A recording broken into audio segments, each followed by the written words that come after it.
Sou muito grato a Deus por mais uma vez estarmos juntos. Sou grato a você por me acompanhar em todas as mensagens. Que Deus esteja abençoando a sua vida, me usando como instrumento, te usando como receptor da palavra de Deus, a fim de que a sua vida seja ricamente abençoada. Esta é a minha oração. Você que tem me acompanhado durante, especialmente essas últimas mensagens, percebe que eu estou tentando mostrar com muita clareza, à luz da palavra de Deus, porque a salvação é o maior de todos os milagres realizados por Jesus. Devido à sua complexidade. A salvação é um fato muito complexo. Nós temos aprendido que Jesus, quando veio ao mundo, ele veio buscar e salvar o que se havia perdido. Então nós fomos achados assim, perdidos, mas não apenas perdidos, nós fomos achados roubados. Roubados por quem?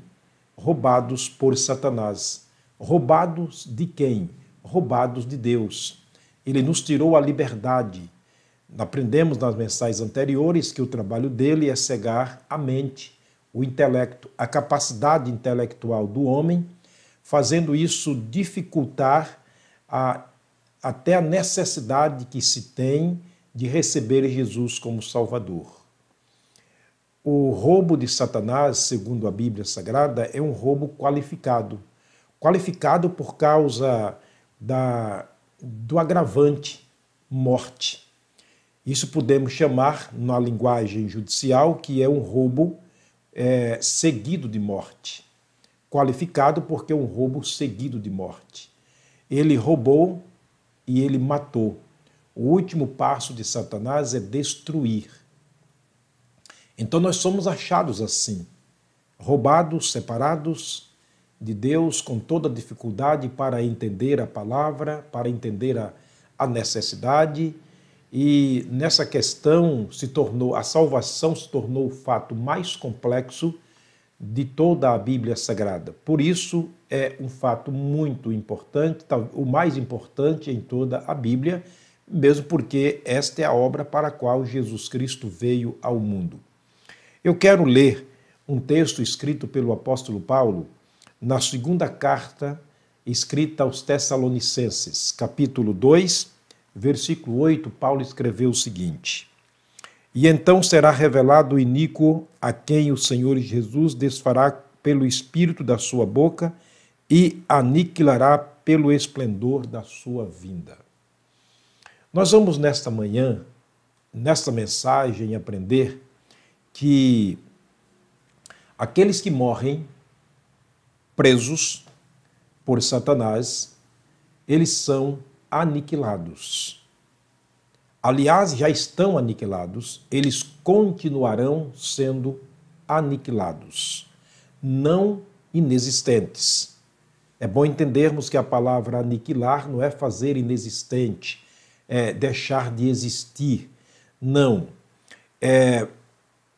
Vamos vermos aqui o significado da palavra aniquilar ou aniquilado. Eles foram feitos anulados, foram impedidos ou invalidados. Essa é a palavra, o significado da palavra aniquilar. Anular ou invalidar. Por exemplo, todo medicamento tem uma data de validade. Quando ele vence o prazo de validade para o uso humano, ele simplesmente é descartado. Ele não pode ser mais utilizado, mas ele permanece. Se é líquido, ele permanece no frasco. Se é comprimido, permanece na cartela ou na caixa. Só que ele está anulado ou invalidado para o uso humano porque venceu a validade. Esse é o trabalho que Satanás fez nas nossas vidas foi nos aniquilar, nos invalidar, nos anular para o exercício da fé, para o exercício espiritual com Deus. E todos aqueles que morrem sem Cristo, eles continuam aniquilados, invalidados, anulados. Eles não poderão ter comunhão com Deus ou exercer as funções para as quais Deus lhes criou, que é a adoração a Ele. Vamos ver alguns textos bíblicos para provarmos esta tese de que aqueles que morrem sem Cristo, eles continuam sendo anulados para a função a qual ou para quais, as funções para as quais foram criados. Vejamos Lucas 16, é um texto que nós já falamos aqui, já pregamos muito sobre esse assunto, mas eu quero voltar aqui para provar essa tese de que aqueles que morrem sem Cristo, eles estão anulados, eles estão invalidados, aniquilados. Diz o capítulo 16 de Lucas, verso 19 a 31, a história daqueles dois homens que Jesus contou, um rico e um pobre, um morreu, foi para o céu, o outro morreu, foi para o inferno, mas eu quero falar especialmente daquele que foi anulado, foi invalidado ou aniquilado para as funções para as quais ele foi criado, que foi a adoração a Deus, que foi para o céu, porque Deus criou os céus para o ser humano, mas o diabo conseguiu aniquilar, anular e invalidar desta vida espiritual no céu. Ele está agora no inferno e a Bíblia Sagrada diz, no capítulo 16, repito, de Lucas, versos 22 a 24, diz o seguinte: E aconteceu que morreu o mendigo e foi levado pelos anjos para o seio de Abraão, morreu também o rico e foi sepultado. E, no inferno, ergueu os olhos estando em tormento e viu ao longe Abraão e Lázaro no seu seio. E clamando disse: Pai Abraão, tem misericórdia de mim e manda Lázaro que molhe na água a ponta do seu dedo e me refresque a língua, porque eu estou atormentado nesta chama. O homem existia, ele sabia, ele pensava, ele sentia, ele pedia, porém estava aniquilado, estava invalidado ou estava anulado para estar na presença de Deus, estava impedido totalmente de estar na presença de Deus. Esse é o significado da palavra aniquilar, não é deixar de existir.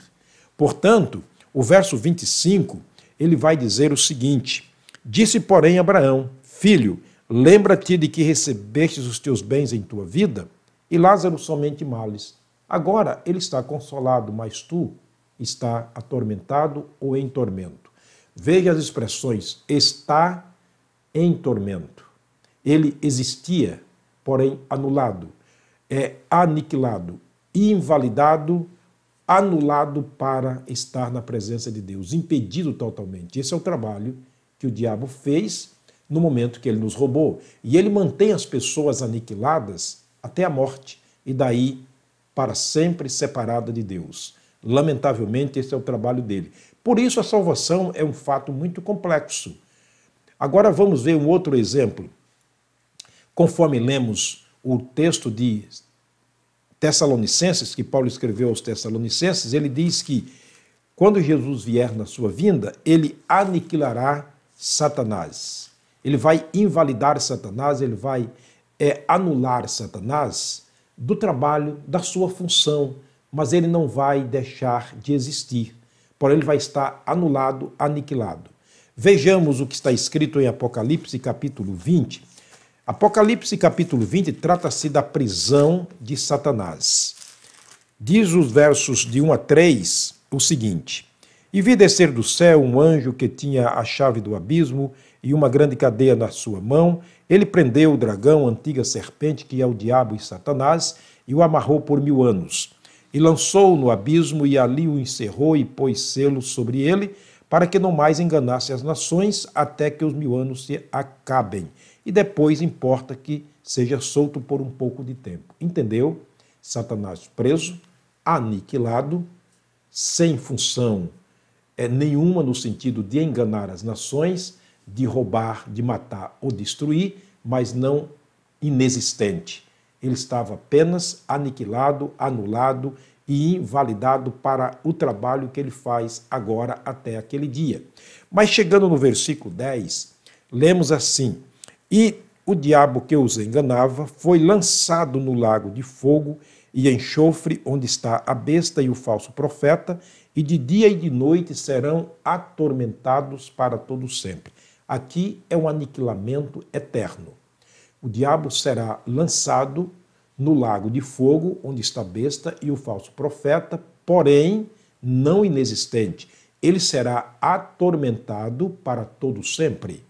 Este é o trabalho para o qual Satanás veio a este mundo, é levar as pessoas aniquiladas para esse lugar terrível que foi criado simples e unicamente para ele, mas ele consegue, com o seu trabalho, levar muita gente para esse lugar horrível e as pessoas não deixarão de existir nunca. Estarão atormentadas para sempre, segundo a Bíblia Sagrada, juntamente com o inimigo das nossas almas. Olha o que diz o Salmo. O Salmo 9, gostaria de ler para você um salmo interessante. Se você tiver como, leia, por favor, na sua própria Bíblia e veja o que o salmista escreveu no Salmo de número 9, versículo de número 17. Ele diz o seguinte, 9, 17 de Salmos.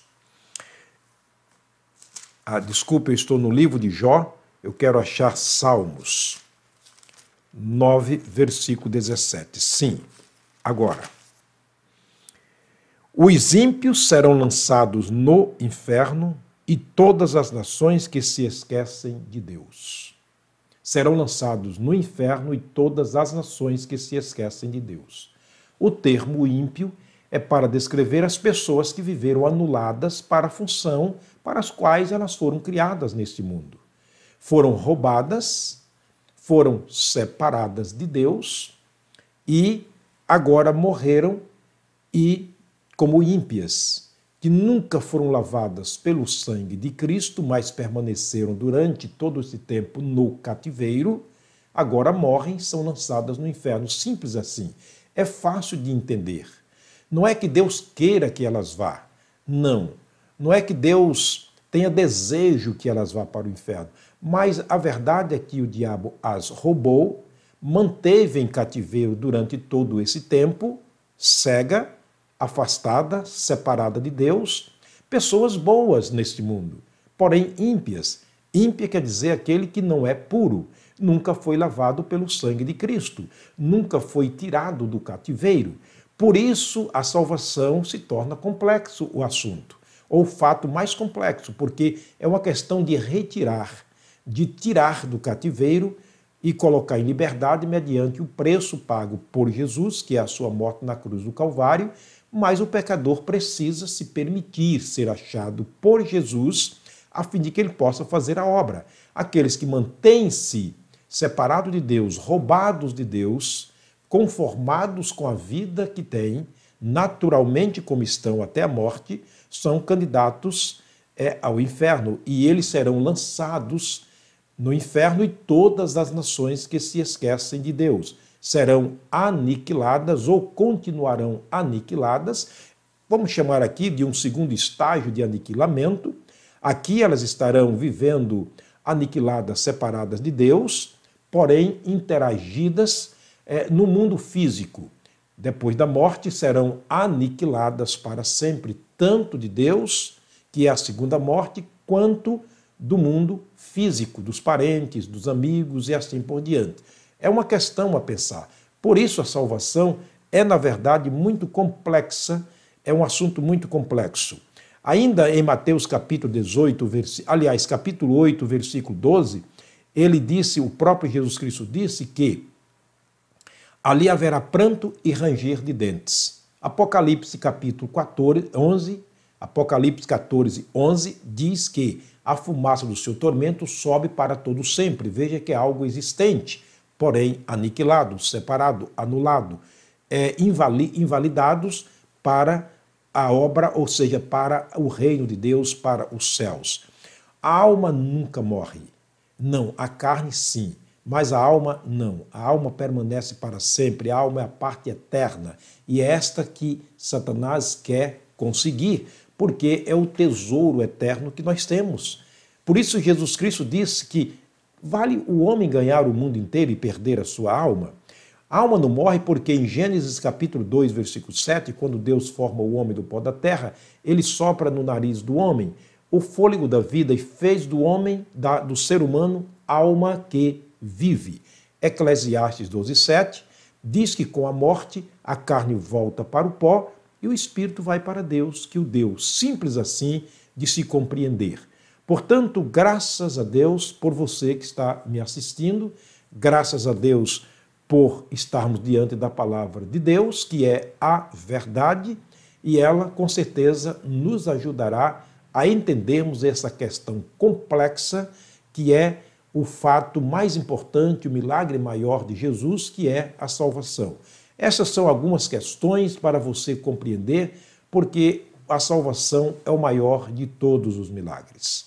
Eu espero que você tenha entendido, mas eu quero terminar mais uma vez orando. Pai, muito obrigado, Senhor, pela grande salvação e eterna salvação que nós temos na pessoa de Jesus.